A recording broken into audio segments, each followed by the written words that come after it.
No matter if points are gained or points are lost, there will be much to discuss. For analysis regarding tonight's Winnipeg Jets game, here are Dave Manouk, Ezra Ginsburg, and your host, Drew Mandel. The Illegal Curve post-game show, presented by Play Now, the official sports betting partner of the Winnipeg Jets, starts now. One green team vanquished, one more to go on a history-setting afternoon in downtown Winnipeg as the Jets become the first NHL team in history to win 14 of their first 15 games played. Amazing to say, amazing to think, an amazing afternoon for those cheering for the Winnipeg Jets. Good afternoon, Winnipeg. Good afternoon, Manitoba. For all those joining us live this afternoon on our YouTube channel and all of our social media platforms, we say good afternoon, universe, and welcome to the Illegal Curve post-game show presented by Play Now. With Dave Manouk, I'm your host, Drew Mandel, here to discuss another lopsided, one-sided, complete effort by the Winnipeg Jets, humbling and embarrassing the visitors from the Lone Star State. Dave, good to see you again. Just an absolute clinic put on by the Winnipeg Jets. They needed a better performance after Thursday's victory, albeit an impressive victory against the Colorado Avalanche, and boy, did they deliver. Drew, what else do you want me to say? I mean, I think we're running out of superlatives to describe this Jets club and the way they keep winning, and they just don't stop. And all we talked about on this morning's Illegal Curve Hockey Show, which, because this was an afternoon game, wasn't that long ago. Right. And what did we talk about? We talked about wanting to see what this team would be able to make. Would they be able to replicate what they did in Detroit after the disappointment of a loss in that instance to Toronto the previous game? This game, of course, like you just said, it wasn't a loss against Colorado, but they weren't feeling good because they knew they got the win courtesy of Connor Hellebuck. So what were they going to do? Were they going to be the team that dictated the pace of play and really kind of set the tone and play their style of game and impose their will on Dallas? A Dallas team that we talked to Mike Heika, who covers them as good as anybody in the market.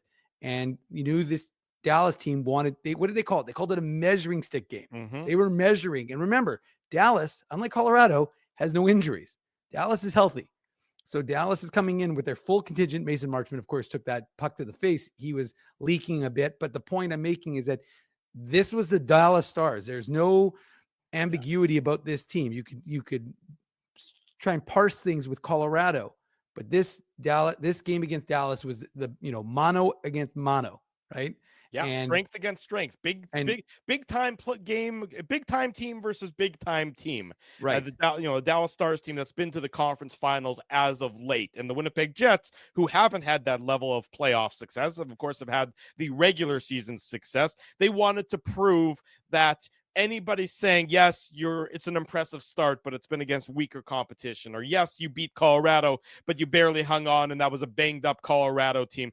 Look, you can't poo-poo what the Winnipeg Jets have been doing anymore, especially with how they performed this afternoon against the Dallas Stars. This wasn't a close game.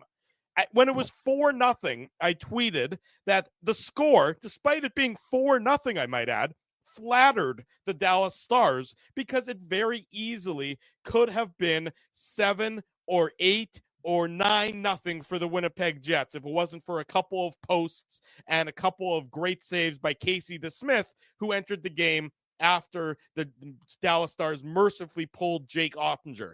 This was not close, and that is a testament to the Winnipeg Jets and their determination to put on a show. They didn't just affirm themselves as in the record books with this 14th victory in 15 games. They stamped it in ink and said, this is in Sharpie. That's how impressive tonight's victory was by the Winnipeg Jets.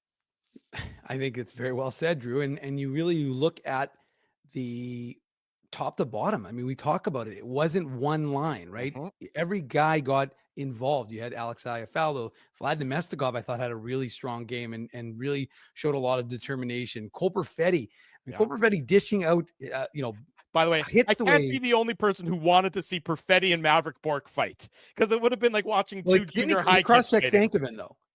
Right, Bork was the one who did the reverse hit, which knocked him down. Right, but I like it. exactly. But the point I'm making is that Cole Perfetti playing with a little bit of fire. He's pissed off. He doesn't like. He's always getting shot. You saw the shot Jamie Benn threw his way in the third period, and Adam Lowry, of course, dropped the gloves with Ben accordingly. And I have to say, it's funny because I was sitting in the press box and I look over at Mike McIntyre just before Ben took the penalty against Rasmus Kupari.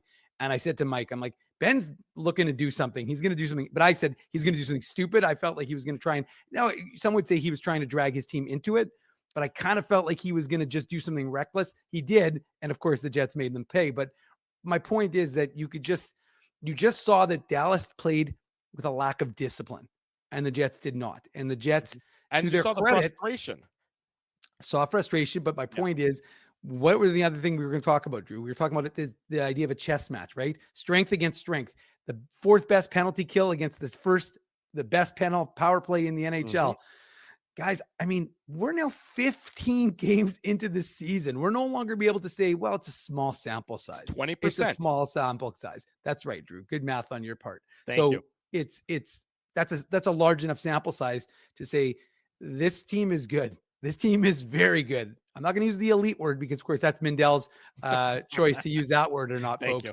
But I will say that this Jets team is for real. I mean, again, now they've had the luxury of the schedule and they've had the luxury of being healthy. But look, Dallas is healthy too, right? And the Jets did look. Everybody has said. I mean, what excuses now are people going to say? Right? Oh, you beat bad teams. Okay, but now they beat good teams. Yeah. Well, you beat them because Connor Hellebuyck. He's the best goaltender in the world. You have the best goaltender. You don't say, well, I'm sorry that you don't apologize. I know we're Canadian and everybody feels like we have to apologize for everything. But the fact of the matter is he doesn't have to apologize for being the best goaltender in the world. So he beats Colorado himself in the second and third periods. That's so be it, and you beat the Dallas Stars. This is the team that everybody, the sexy pick. And don't get me wrong, one game does not make you don't plan the Stanley Cup parade after one game. But I'm just saying that for the folks who are maligning the Jets, I don't know how you can at this point. They've made history as the only team to ever win 14 games. Your criticisms aren't what I would describe as legitimate. You can say that there's areas to improve upon because there always are. There's areas to improve upon after you lift Lord Stanley's Cup. That's why you have another year where you're trying to always better yourself. But anybody who's sitting there and saying, well, yes, the Jets really didn't do this very well, or they didn't do that very well, or this is a real problem area. It's all a matter of, you need some perspective. Right now, it's 14 wins in 15 games, and the way they did so today affirms themselves.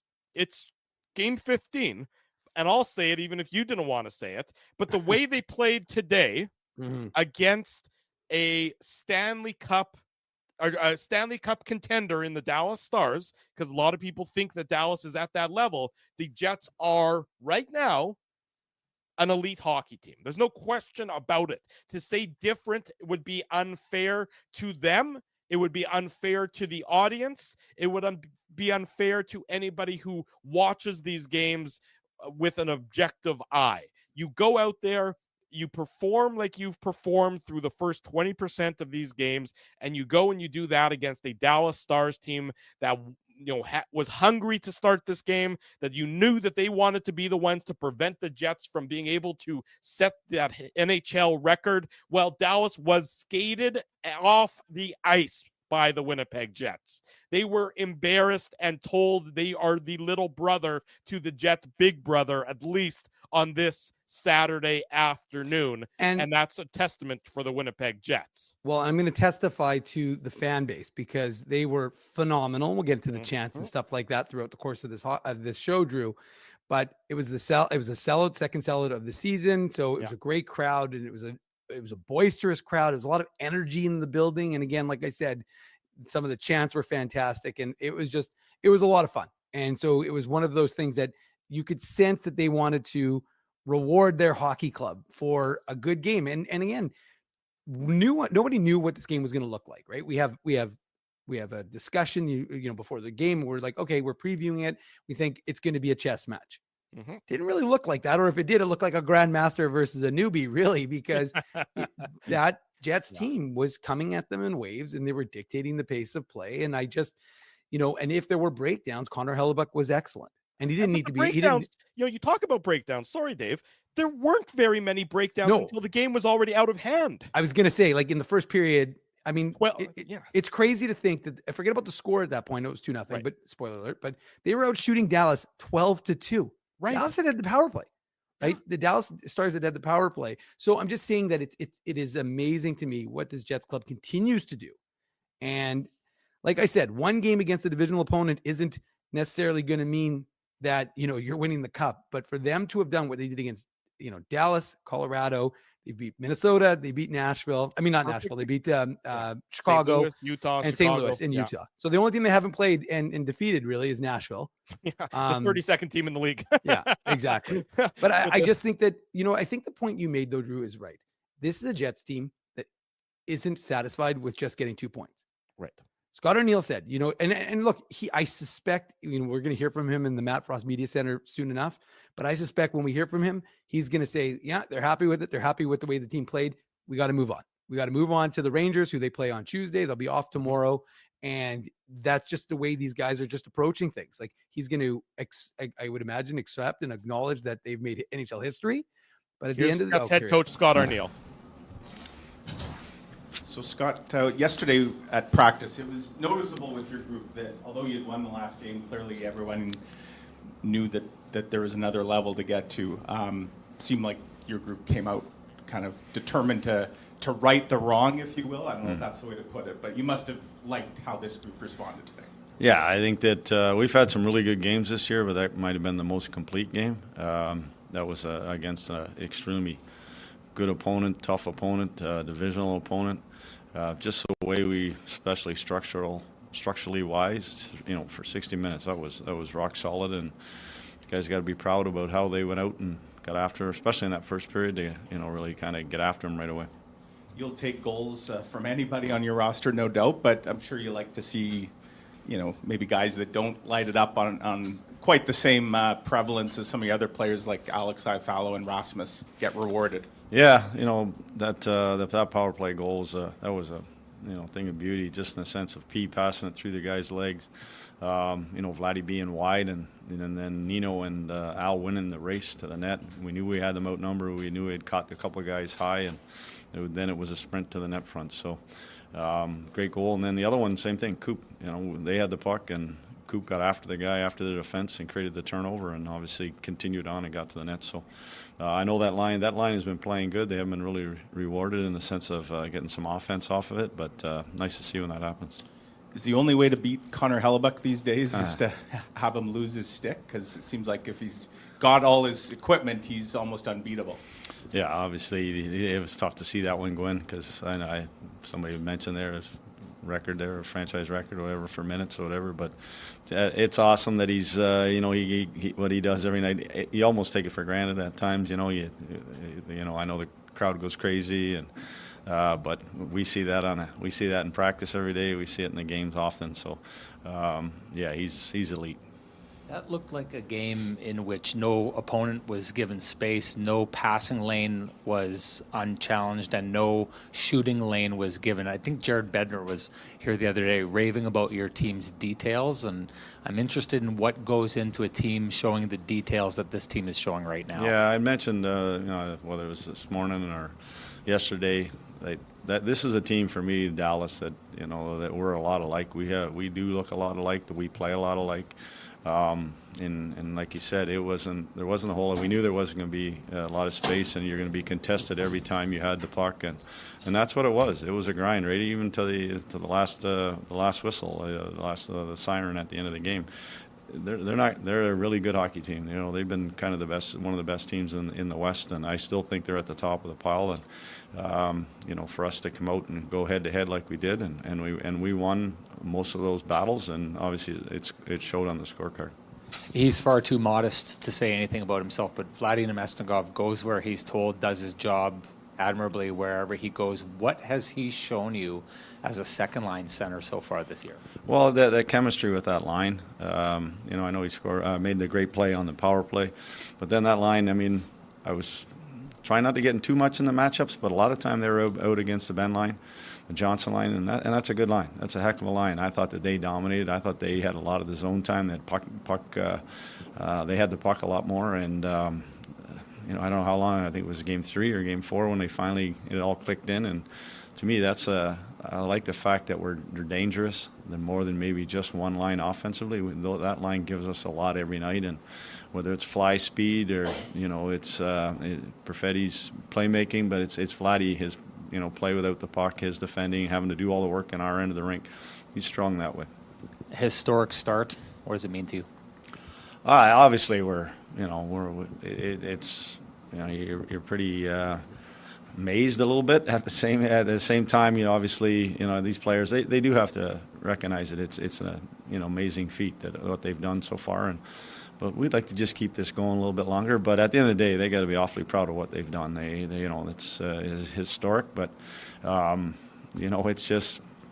I know I can't stress enough. You guys are probably going to get sick of this, but it is. It's really how good we let last game go and get on to the next opponent, and we've done a good job. And now we get a huge break. Now we get 2 days off, and then we start 9 out of 10 on the road. So it's just the way the players have done a fantastic job of just putting things in perspective each game, each situation, and moving on to the next. So they got to be awfully proud of what they've done.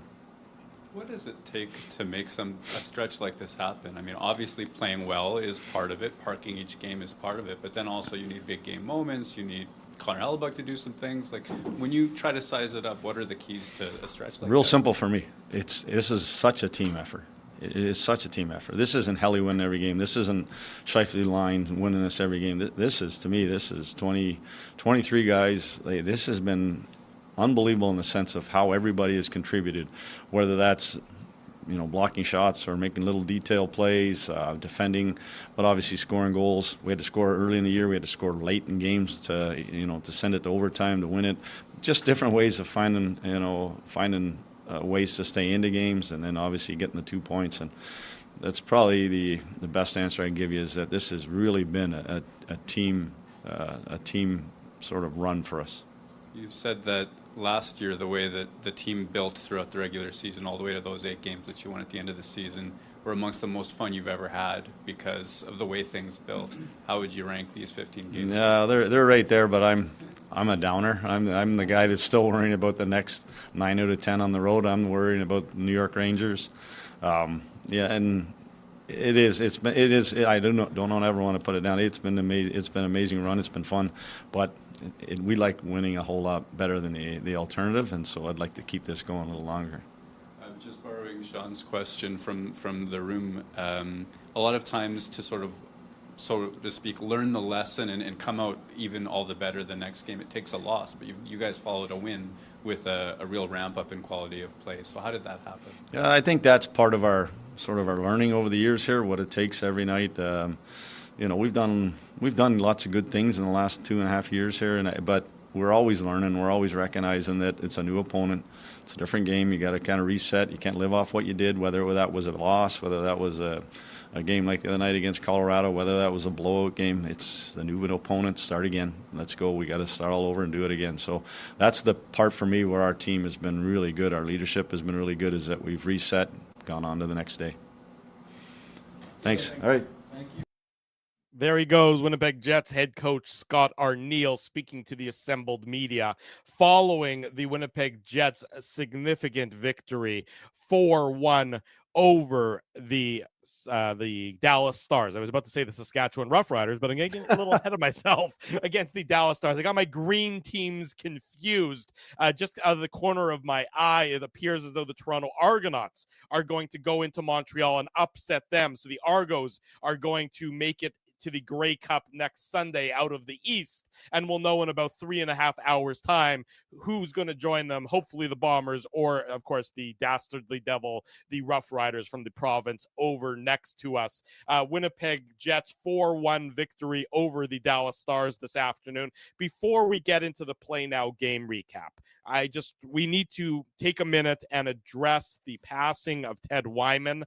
We found out about that news about halfway through this morning's Illegal Curve hockey show. Wasn't for us to break that news. It's certainly not. There's no virtue in being the first to have anything bad about that. I don't know what that is, Dave, but you're showing. Well, it's the picture of Ted, but I'm trying. It's a picture of Ted. There you go. Okay. Ted was a wonderful human being. He was a great sports writer, and he was a better friend. From day one, when we sort of came upon the scene here, Ted treated us with respect, and he treated us as equals, even when we clearly weren't and still aren't. It was a great guy to sit down with. Many a night we've spent at a local watering hole, tipping back a few with Ted, particularly after some old Jets games early in the 2.0 run. And it was just always a cherished opportunity, a proud member of the River Heights community, proud graduate of Kelvin High School. We join and echo all of the calls of expressing our condolences on the passing of Ted Wyman. Far too soon, far too young. As the saying goes, and pardon my French here, folks, but it's appropriate. Fuck cancer.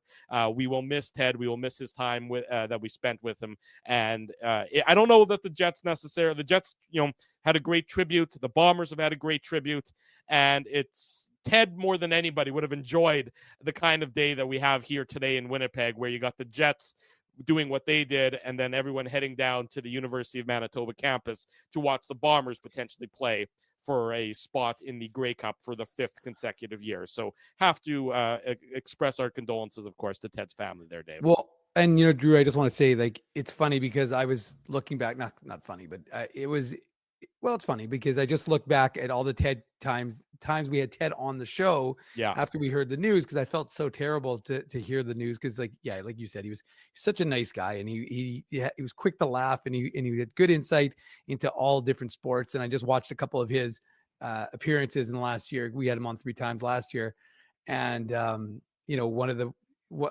posted it because it was almost a year ago today that we actually had him on. That wasn't the last time, but it was, the first time for last season, but it was just a similar day. It was a Jets game in the afternoon. The Bombers were taking on the Lions in the Western Conference Finals. And so we got talking about that. We talked about curling with him. He loved curling. He was a big curling guy. And I think he wrote a book about curling. So just a really remarkable person, and just unfortunate that, another person just taken too soon, 58 years old. And like you said, just a really nice guy. And there was the Jets had put up a picture of Ted in his place in the Winnipeg Sun spot in the press box, and they had some flowers there as well. So, and they took some time, which is, if you didn't get a chance, I don't know if they played it during the broadcast, but they had Sarah made some remarks during one of the intermissions, spoke very eloquently about Ted's passing during the broadcast. Right, but they actually showed a video, though, is what I'm saying, during the commercial timeout. So if you didn't get a chance to see that, if they didn't show it on the broadcast, which was what I was asking, we've got it up on our Instagram, because I just wanted to pay tribute to Ted, and we want to, always sad to say that we have to remember him now, but you want to be able to remember him, and he was a real good guy with a nice smile. So a bit of a bummer, not a bit, the big bummer, unfortunately, on a day that Jets fans are very happy, but. Indeed. And one other passing that I have to make mention of, we were alerted to this. I think Alan sent us a message on Twitter. Ralph in St. James passed away about a week ago, November 3rd. So 6 days ago, Ralph in St. James, who everyone remembers, of course, as being the caller to on the post-game show on TSN 1290 that would always lead off the calls with our good friend Rick Ralph. Ralph in St. James passed away on November 3rd, just 5 days after his 91st birthday. So I want to pay tribute to Ralph, of course, who made a name for himself here on the Winnipeg sports scene as well. So on some disappointing and some sad news to on this day of celebration for those who are Winnipeg Jets fans. So I have to make mention of both of those things: the passing of Ted and the passing, of course, of Ralph in St. James as well. His last name, in fact, wasn't in St. James; it was Condon. So Ralph Condon, who is best known as Ralph in St. James on TSN Radio back in the day. No easy way to segue to the Play Now game recap, but we'll do it anyways. The Play Now game recap. Learn to bet with Play Now, the official betting partner of the Winnipeg Jets. Sign up and get up to $250 in bonus bets. Conditions apply. 18 plus. Enjoy responsibly. A very sort of choppy start to today's game there, Dave. I was listening in the car as I was on my way home, listening to Paul and Mitchell do the broadcast to start, and they were both sort of laughing because it was, as Paul described it, they were both teams were driving with their emergency brake on to start the game. The couple penalties early in the game, the Niederreiter boarding penalty, the Tyler Seguin tripping penalty. Then, of course, Mason Marchment takes the puck in the face, and there's some blood on the ice, so they have to scrape that up. And there were a lot of whistles and not a lot of flow to the start of the game until the Jets opened the scoring with Sam Steele in the penalty box for tripping. He takes the tripping minor at the 5:37 mark. The first unit gets out there, has some great zone entry, has some great time in the zone, has some great possession.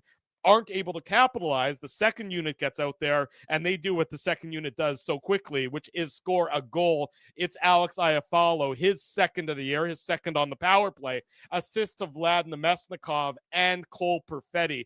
And it's just a great job by the Jets, something they've done exceptionally well all season long on puck retrievals, getting the puck when it's loose in the opponent's zone, in their own zone too, for that matter, but they work it, and the Nemesnikov with a great pass to Alex Iafallo, who makes no mistake depositing the puck behind Jake Ottinger, and that's the exact start that the Winnipeg Jets needed for today's game to flush away the negative performance on ice that you saw against Colorado and start off positively against the Dallas Stars in this key division matchup.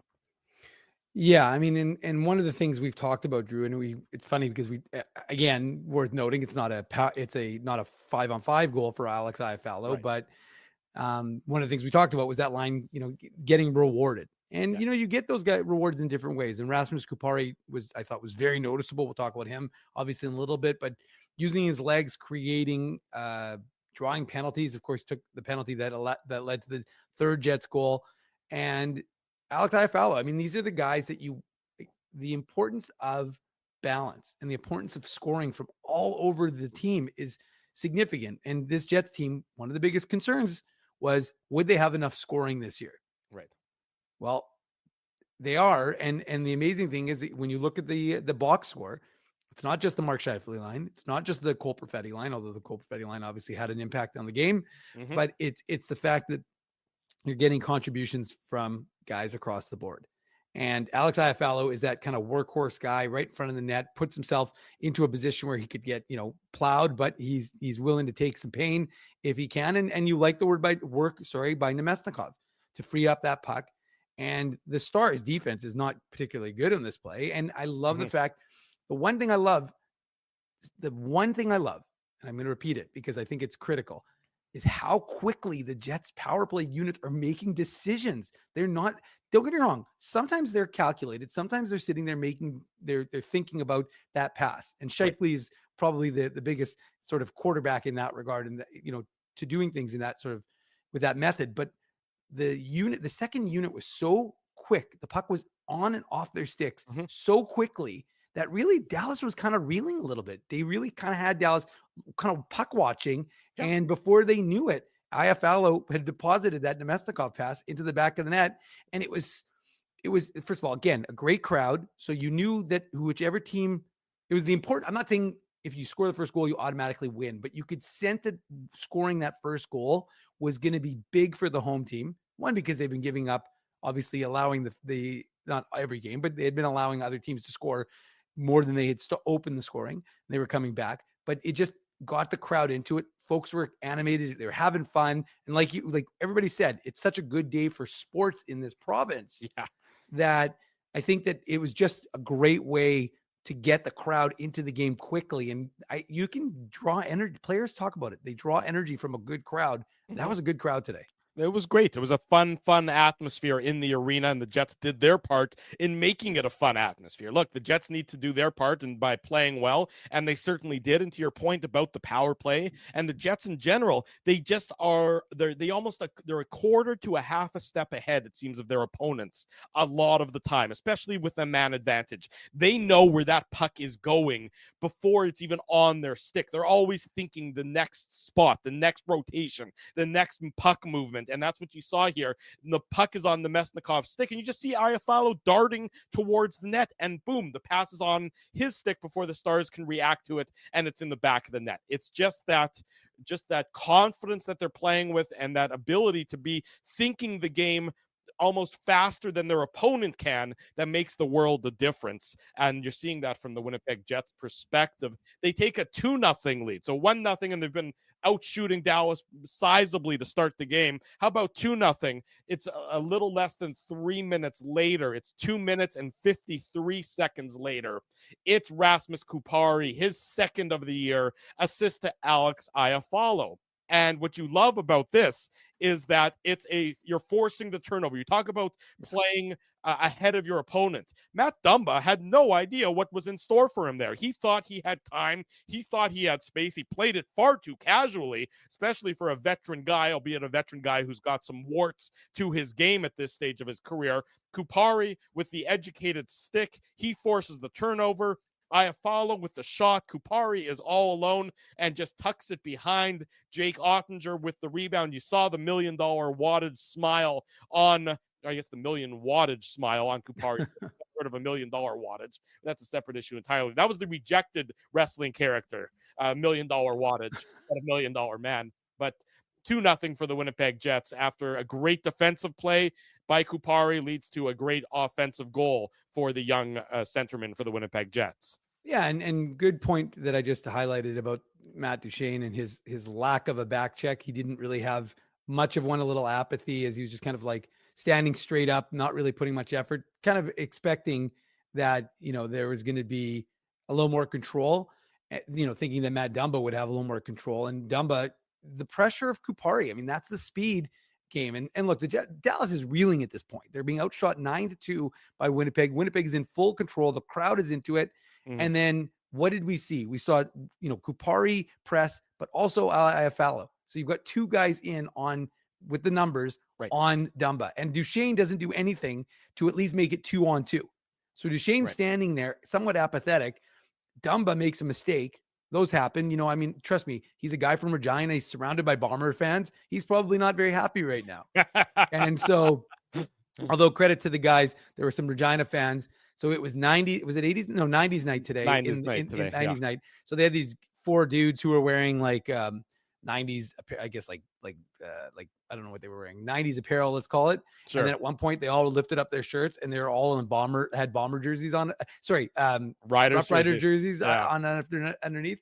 And the whole crowd starts booing. They quickly off the Jumbotron, but then the whole crowd started booing. So, maybe Matt Dumba from Regina, maybe he's a little bit, concerned about to be surrounded by all these Bomber fans. And yeah, he coughs it up. It's a bad turnover. And it's a really good play by Rasmus Kupari to kind of force it. And then not just force it, but then keep pressing, because, you could just be happy. Obviously it's a bit of a, I don't remember where they were at that point in the shift, but like I said, Dallas just wasn't, they're not getting back hard. And, like I said, you don't expect it to be difficult, but when you see that the Jets have numbers, you'd think that they'd be a little bit more pressed to get on the back check. They don't. Yeah. And Rasmus Kupari gets his second goal of the season. And after not having any last year, he's got to be feeling good. And it's his first one, obviously, since the season opener against the Edmonton Oilers. Right. But again, good work. Alex Iafallo, hard shot on net. Not a great rebound either by Jake Ottinger. Not his best game, of course, as we'll detail in the second period. But for me, Drew, you look at this first period and you're thinking to yourself, what a textbook first period for the Winnipeg Jets. You're up 2-0. You're out shooting them at 1 point, 12-2. Yeah. So you are controlling the pace of play and 20 minutes does not make a hockey game. So of course it was curious to see how they take that into the through the first intermission, into the second period. Right. But you just liked how Winnipeg was progressing because they were going up and Dallas was just going to hear. And the Jets just kept it going in the second period. That's what, you think, okay, Dallas gets to the final whistle. They're going to take an opportunity. They're going to recalibrate themselves. They're going to refocus. 2-0 is not an insurmountable hill to overcome, of course, but the Jets didn't give them the opportunity to even consider that. They make it 3-0 at the 3:34 mark of that second period. Vlad Nemesnikov with his fourth of the year, assist to Cole Perfetti and Neil Pionk. And this is just Nemesnikov saying, I will not be denied. I mean, that, and you saw Pete DeBoer, he's unhappy about the late whistle, if you want. But you know what? Vlad Nemesnikov is playing through the echo of the whistle, as the old cliche goes. He's fighting for every inch that he can get, and the officials don't blow the whistle. Nemesnikov's stick is underneath Ottinger's glove. I didn't think that it was a late whistle. I didn't think that a whistle was necessarily warranted before the puck went in the net, but it's Nemesnikov just saying, I'm going to keep playing hard. I'm not going to take a deep breath until I hear that whistle, and he gets rewarded shoveling the puck into the net. And it's just a hard-working goal. It's a workmanlike effort. There's not a lot of flash to it, but sometimes the ones that aren't flashy are the best ones and feel the best because it's strictly because you've demoralized your opponent by working harder than they are on this play. And it's early in the second period, right, Drew? That's so right. that to me is the other factor, because you didn't know, like Dallas had a few shots to start that period, but ultimately, like I said, I just like how hard this line was working. And, Neil Pionk gets that nice shot through, and credit Nemesnikov. Like you just said, I mean, like I think I put it on our Twitter or Instagram, whatever. I just said, like, it's why they always teach you don't stop until you hear that whistle. Mm-hmm. And he credit him. He's a veteran guy, obviously, but for him to just keep, seeing a loose puck and still, because I didn't know we're like, that's right underneath where we sit in the press box. So I was watching the ref, and the ref is standing right beside the net. Yeah. And he was in position. I was going to say, on the positive note is he can see that puck is still loose. He can see that Ottinger doesn't have it. And when just as Ottinger is about to put his glove down and cover it, Nemesnikov gets that final whack that says, okay, that puck is in the net. And like I said, we give the officials shit sometimes for when they make bad calls, but I like the fact, not because it was a Jets goal, but because I just thought he allowed the play to continue until either he lost sight of the puck or Nemesnikov put that into the net. But in the end, it ends up being the Nemesnikov puts it into the back of the net. The Jets have themselves a 3-0 lead. The crowd at this point now, Drew, and this is where I'll give a little bit of a preview as to what's going to happen after the next goal. But the crowd is giving it to Ottinger, giving it to him, and they are having a good time. And they kept saying U.S. backup. That was now I know that on the broadcast they were saying we want your backup. That's what I think Dan Robertson and Kevin thought it was. But it was very clear to those of us in the building that it was U.S. backup, because of course, as we discussed on this morning's show, Hellebuck versus Ottinger is going to be the likely starter and backup goaltenders for the Americans at the Four Nations. And Jets fans, similar to when Ryan Miller got the silver medal chant many, many moons ago, Jets fans were merciless, and it was fantastic chanting U.S. backup. And they did shortly thereafter. Yeah, they certainly did. They pulled Casey DeSmith after the fourth Jets goal, a power play goal at the 7:14 mark. So for those keeping track at home, 4 straight goals to open the game for the Jets, 2 even strength, 2 on the power play. Nikolai Ehlers, his 9th of the season. Assist to Scheifele, assist to Velarde, and it's also the Seagram shot of the game. Why is it the Seagram shot of the game, you ask? Well, to be honest, I just remembered.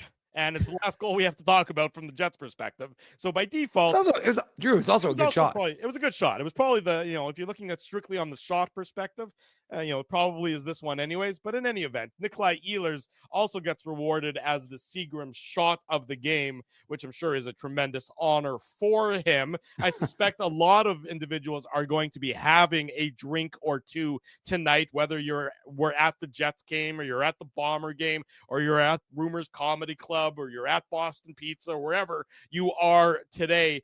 Seagram's 83, Manitoba's favorite Canadian whiskey, is a good choice. So is, of course, Fireball, because it seems like a kind of Fireball night as well for those who are in a celebratory mood. Big thanks to our friends at Seagram's for their support of the Illegal Curve post-game show. Like I said, Ehlers on the power play at the 7:14 mark, and it was game over at this point in time. The Dallas Stars were simply demoralized. You saw that they had no response to the Winnipeg Jets. They had no pushback. That's the part that probably bothers Pete DeBoer the most. They had no pushback when it was 2-0 for the Jets. You want to see your team come out and respond to start that second period. Instead, what happens? The Jets get the early Nemesnikov goal. Then they get the goal with your captain, Jamie Benn, in the box. No, pardon me. No, that's right. No, Jamie Benn is in the box for that was roughing. the penalty. That was the penalty he took against Kupari. That's right. He takes the penalty against Rasmus Kupari, the guy who's supposed to be dragging your team into the game. Instead, what does he do? He takes a penalty that makes it 4-0, and the Stars, for all intents and purposes, are on their way back to the airport to fly wherever they're flying next after the Jets take the 4-0 lead at this point, Dave. Pittsburgh. They're going to Pittsburgh, apparently. Pittsburgh? Okay, yeah. Well, there you go. Yeah. But, yeah, I mean, look, it is, like I said, pick your poison. Do you want the first unit or the second unit? And both are, I mean, Nikolai Ehlers is just ridiculously wide open. Yeah. And you can't give him that kind of time and space. And Mark Scheifele, I mean, it was funny because we talked about him yesterday after what was yesterday? Did we talk to him yesterday? Yeah, yesterday's Friday. Sorry, Drew, I'm getting my days confused. Blend together. Yeah, but he was, they're just so connected. And Gabe Velarde feathers a nice pass over to Scheifele, who just really just puts it right in Nikolai Ehlers' wheelhouse.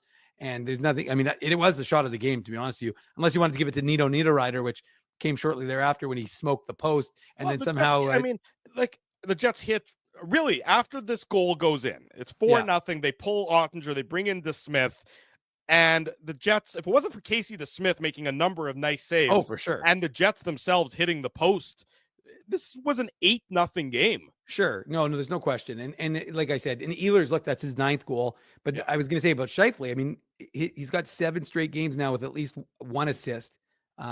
He's up to 12, I think, in 15 games. He's on pace for about 65, which is his career high in 16-17 was 50. So, I mean, he's on pace to set some new records. I mean, everybody on this team is on pace to set some new records. And yeah, you're right, Drew. I mean, to me, though, again, the more important factor is first of all, again, both power play units looked real good.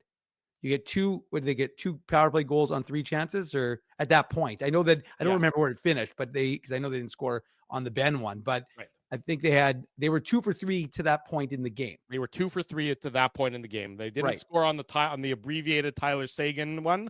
Right. And then they scored on with Sam Steele tripping and Jamie Benn roughing. They scored both those times. Right. So you just said, like, not you, but I'm saying, like, you we talked about it this morning. The best power play against one of the best PKs. Witt is going to come out on top. Right. To go 2 for 3 against them to start and really essentially salt away the hockey game with those power play goals.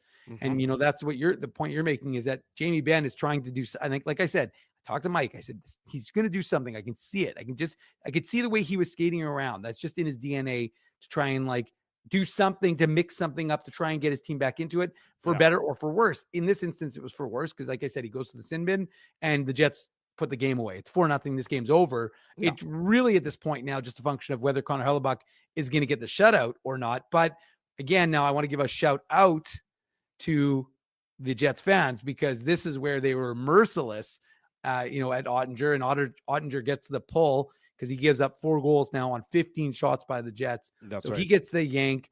Jets fans, by the way, when it was 4-0 before, and it was weird because DeBoer kept him in for a little bit after. So the Jets fans were just raining the chance down, You wanted to wait. I mean, coaches nowadays are oftentimes waiting for the TV timeout to pull fully rather than do it in the mid period, mid play, not, not while the play is actively going, but, I know what you mean. lessen the embarrassment because the goalie is already at the bench for the TV timeout, and then they just quickly slip him off and bring the other guy back on at that point in time.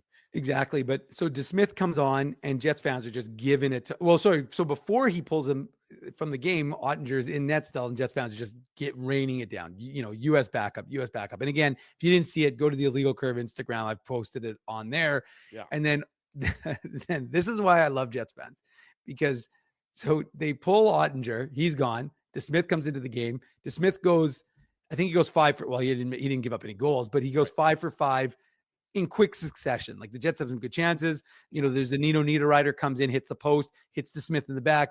Then Niederreiter, basically the puck comes right to him. He's got an empty net, and DeSmith makes, I think, a blocker save. So there were a number of, he got the paddle on. Got the paddle down. So, yeah. But the point is, he made a number of really good saves. So I think in quick succession, like I said, so I think it was like 5 for 5. And then the best is, Jets fans are chanting, "We want Ottinger."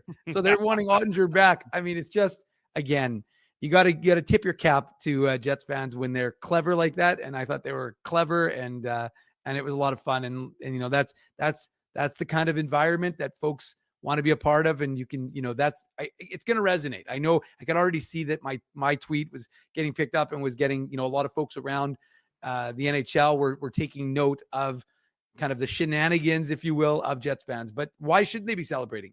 This is a game that they're, I'm not saying that they're scared of. They're not. I don't think this Jets team's scared of anybody right now. But measuring, they're going to measure themselves against it. And Jets fans are understandably excited when you're up 4-0 over a Dallas team that is supposed to be your equal, and you're kind of taking it to them. Yeah, exactly right. 4-0 for the Winnipeg Jets after 40 minutes. And they got so close to a third straight shutout for Connor Hellebuyck. He does set the franchise record for consecutive minutes without giving up a goal at 188-20.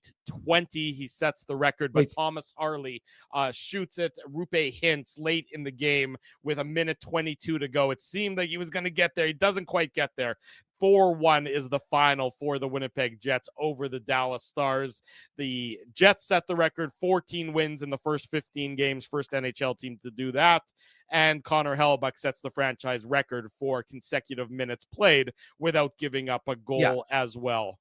It was 190-147. The graphic at 188-20, for some reason, I don't know why that came into effect, because technically it was Pavlik was at 187.05, and then 188.20 was, but that's not where he finished, because I heard Dan on the broadcast say 191.47. So there's a disagreement in some regards, but regardless, in any event, we'll let it slide. Regardless, he's the leader.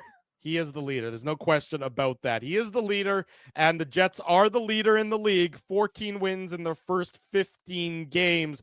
The best way to celebrate that is by getting yourself some new Illegal Curve merchandise. Look at it there. It's on sale now. Go to our website, illegalcurve.com. Click the merch button at the top and order yourself some great new Illegal Curve merchandise. We have something for everyone in the family. Maybe not the pet, but that's the except we'll get some gear for pets next time. We got hoodies, we got t-shirts, we got long sleeves, we got kid stuff, and we have toques as well. Get it at illegalcurve.com. Click on the merch button, and you can look as great as Dave and Ezzy and I look on a regular basis, or hopefully far better than us three ugly ones. In any event, the Winnipeg Jets victorious tonight, 4-1 over the Dallas Stars, a great win for the hometown team. 14 wins in their first 15 games, an incredible start to the season. We'll come back, we'll wrap up a busy Saturday, and we'll get everybody ready to tune in for the Bombers and the Riders. They are singing the national anthems down on the campus of the University of Manitoba. Go Big Blue. Don't go anywhere. A couple more minutes to come here on the Illegal Curve post-game show presented by Play Now. We want to thank you for not betting with Play Now and choosing our illegal gambling site instead. Because we couldn't afford things like this without your money. So much of your money. Now you might have questions like, do our profits benefit your community? No.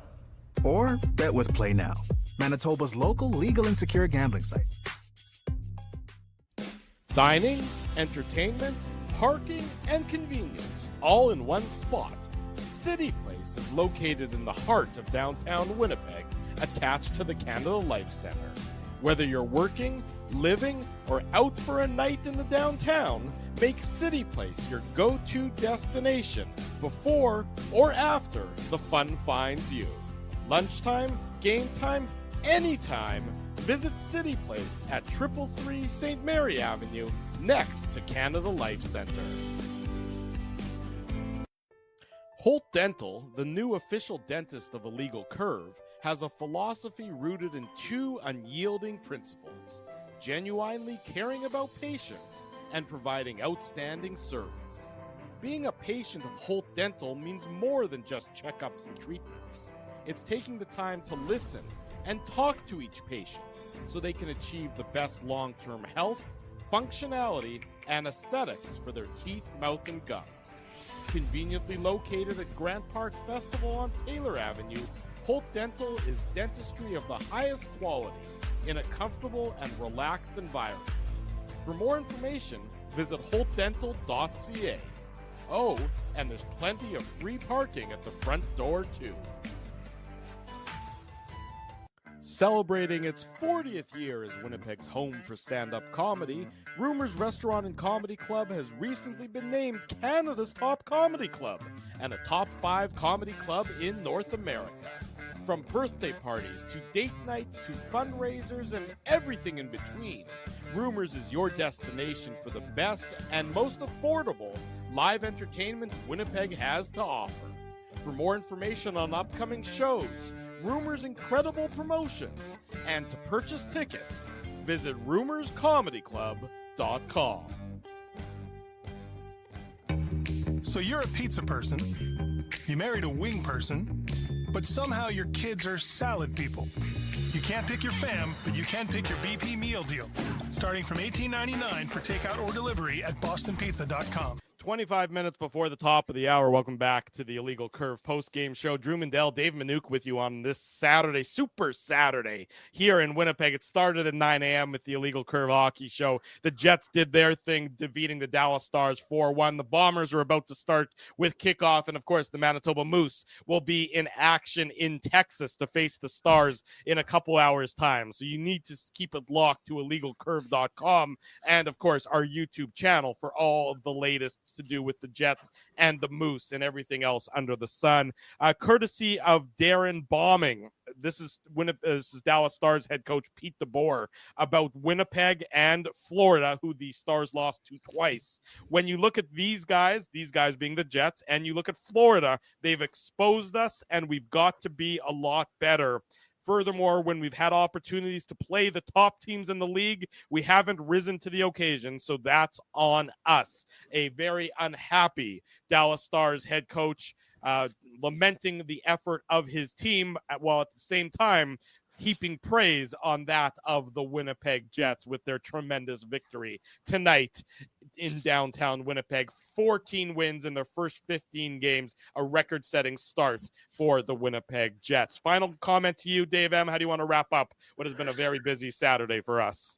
Yeah, I mean, it's not often you get to say that you were a witness to history, and this Jets team just continues to show us that they've got a sustainable, because as you said, Drew, 20% of the season is enough of a sample size to say that this is not a mirage or anything of that effect, but it's a sustainable, they found a sustainable and consistent way to win hockey games. They've rebounded when they've had disappointing performances, whether it was a result of a win or a loss, and they've played up and down the lineup like a team. You know, the defense has been good.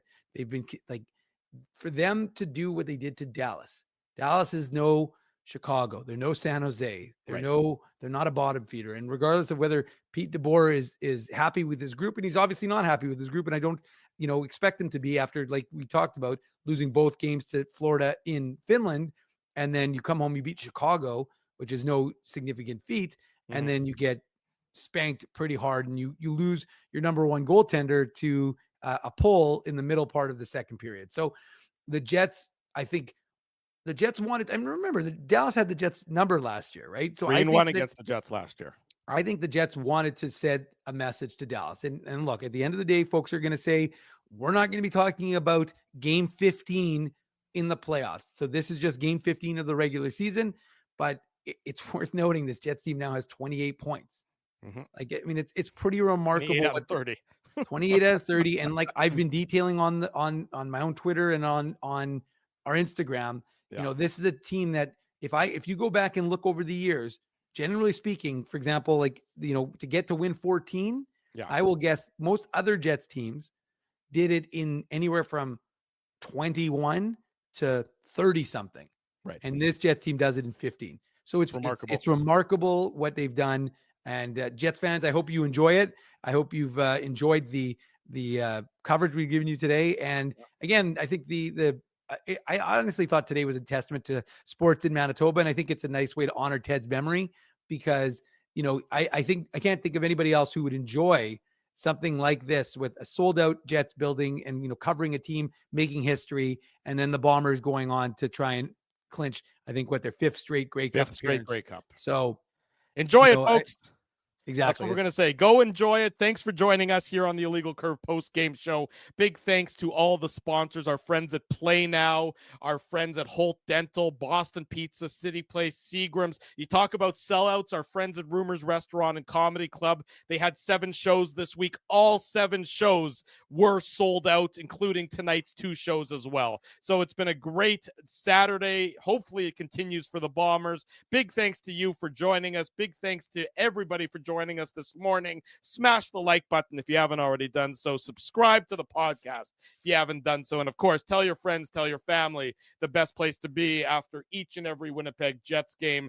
And again, on Saturday mornings is the Illegal Curve YouTube channel. Thanks, everyone. Enjoy the Bomber game. Have a great rest of your Saturday. We'll see everybody again on Tuesday when the Jets are in New York to face the Rangers. Till then, good night, good luck. Thanks for watching the Illegal Curve post-game show. Thanks for listening to this broadcast from Illegal Curve Hockey. For more great Illegal Curve content, subscribe to the Illegal Curve YouTube channel, follow at Illegal Curve on Twitter, Facebook, and Instagram, and visit your online home for hockey in Winnipeg, illegalcurve.com.